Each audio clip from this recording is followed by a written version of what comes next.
জনসংখ্যা সৰ্বনিম্ন থকা জিলা কোনখন? নলবাৰী, ডিমা হাছাও, বৰপেটা, কামৰূপ।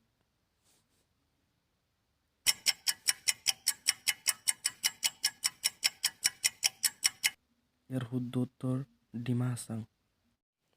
অসমৰ কোন ঠাইত চিমেণ্ট কাৰখানা আছে? নলবাৰী, ধুবুৰী, বোকাজান, হাফলং।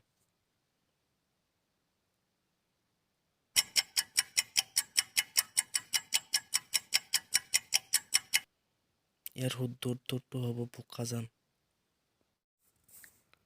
অসমৰ ৰাজধানী ক'ত অৱস্থিত? গুৱাহাটী, নগাঁও, কাৰ্বি আংলং, বৰপেটা।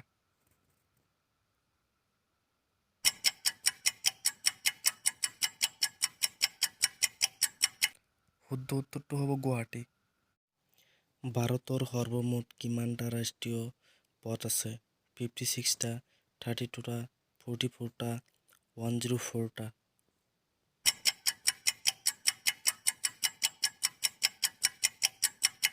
ইয়াৰে শুদ্ধ এনচাৰটো হ'ব 56টা।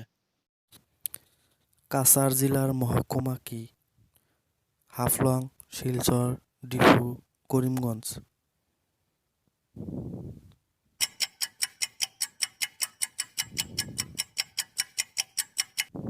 শুদ্ধ উত্তৰটো হ'ব শিলচৰ। অসমৰ প্ৰধান নৈ কোনখন? ব্ৰহ্মপুত্ৰ, বৰাক, ধনশিৰি, গংগাধৰ।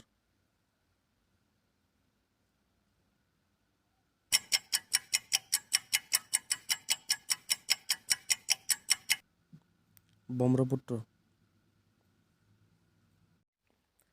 জনসংখ্যা সৰ্বনিম্ন থকা জিলা কোনখন? নলবাৰী, ডিমা হাছাও, বৰপেটা, কামৰূপ।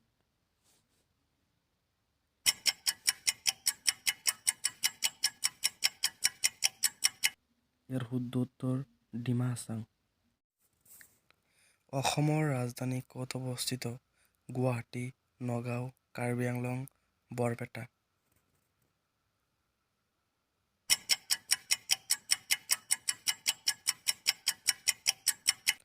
শুদ্ধ উত্তৰটো হ'ব গুৱাহাটী। অসমৰ প্ৰধান নৈ কোনখন? ব্ৰহ্মপুত্ৰ, বৰাক, ধনশিৰি, গংগাধৰ।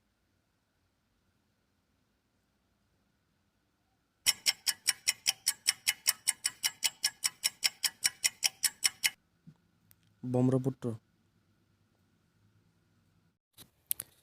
কাছাৰ জিলাৰ মহকুমা কি?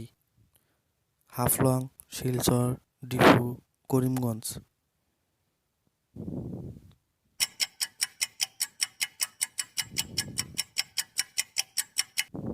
শুদ্ধ উত্তৰটো হ'ব শিলচৰ।